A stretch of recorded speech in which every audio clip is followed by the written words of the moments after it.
Sa pagkatigom na nila, gipangutana nila si Jesus. Ginoo, ipahiuli mo ba pag-usab ni ining panahona ang gingharian sa Israel? Si Jesus mitubag kanila. Ang mga panahon ug mga adlaw, gitakda ng daan diha sa pagbuot sa akong amahan. Dili kamo angay magpakisayod kung kanus kini mahitabo. Apan, kung mukunsad na kaninyo ang Espiritu Santo, makadawat kamo gahom ug mahimo kamong akong mga saksi sa Jerusalem, sa tibuok Judea, ug Samaria, ug sa tibuok kalibutan.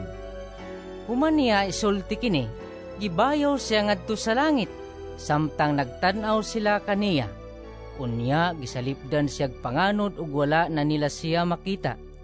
Samtang nagtutok sila sa langit sa pagkayab ni Jesus, may duha ka tawo nga nagbistig puti nga mitungha pagkalit ug may barog tupad kanila.